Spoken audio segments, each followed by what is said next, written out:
রাউদাতুম মিন রিয়াদিল জান্নাহ, এই জায়গাটা কতটুকু এবং সেখানে আমাদের আমলগুলো কি করব সেখানে, এবং সেখানে একজন হাজী সাহেব কি করতে পারেন, কোন কাজগুলো করবেন? এ প্রসঙ্গে নবী সাল্লাল্লাহু আলাইহি ওয়াসাল্লামের একটা হাদিস তো আছে, বিখ্যাত হাদিস, মা বাইনা বাইতি ওয়া মিম্বারি রাউদাতুম মিন রিয়াদিল জান্নাহ। আমার ঘর এবং আমার মিম্বারের মাঝখানে জায়গাটা হলো জান্নাতের বাগিচা সমূহের একটা বাগিচা। তো এর অর্থ নিয়ে উলামায়ে কেরাম ইখতিলাফ করেছেন। কেউ বলেছেন যে এটা জান্নাতেই থাকবে, আবার কেউ বলেছেন যে এটা মর্যাদা দেওয়া হয়েছে, ইত্যাদি নানা কথা বলা হয়েছে। তো যেটাই হোক না কেন, এটা যে একটা মর্যাদা সম্পন্ন প্রিয় একটা জায়গা মসজিদে নববীর মধ্যে, এতে কোনো সন্দেহ নেই। যেহেতু নবী সাল্লাল্লাহু আলাইহি সাল্লাম এটাকে জান্নাতের একটা বাগিচা বলে অভিহিত করেছেন, অতএব এটা ফজিলতের একটি জায়গা।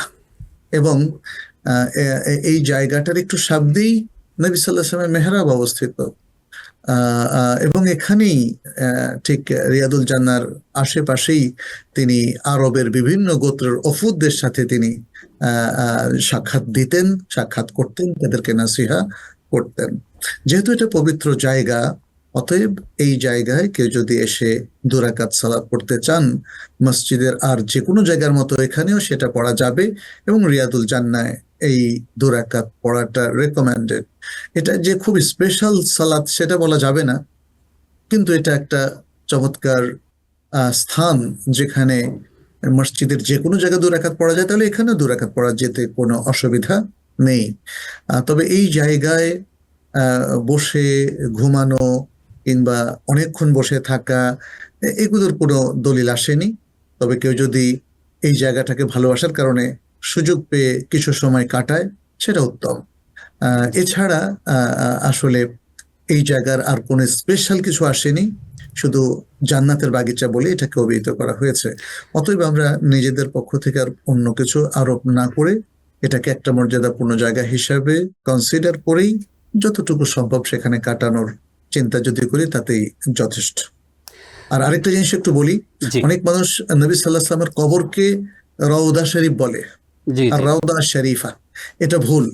রওদা আর কবর এক জিনিস নয়। নবী সাল্লাল্লাহু আলাইহি ওয়াসাল্লামের কবর হলো তার যেখানে তাকে কবরস্থ করা হয়েছে, আর রিয়াদুল জান্নাহ হলো তার ঘর আর মেম্বারের মাঝখানে। এবং সেটা আয়েশা রাদিয়াল্লাহু তাআলা আনহার ঘর আর মেম্বারটা যদি কাছাকাছি ধরা যায়, তাহলে দেখা যাচ্ছে এটা 3টা সফ। তবে উলামায়ে কেরাম অনেকেই বলেন যে নবী সাল্লাল্লাহু আলাইহি ওয়াসাল্লামের ঘর তো শুধু আয়েশা রাদিয়াল্লাহু তাআলা আনহার ঘর না, সেখানে তার আরো অনেক বিবিদের ঘর ছিল, সেই ঘরগুলো আবার পিছন দিকেও ছিল। যদি সেটাকে আমরা ধরে নেই যে সবগুলো ঘর এবং মেম্বার, তাহলে সেই সফটা 8 থেকে 9টা সফে পরিণত হয়। এখানে উলামায়ে কেরামের কিছু দ্বিবিধ মত রয়েছে।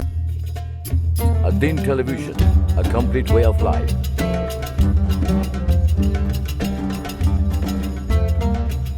প্রিয় দর্শক, ধন্যবাদ ad-Din-এর সাথে থাকার জন্য।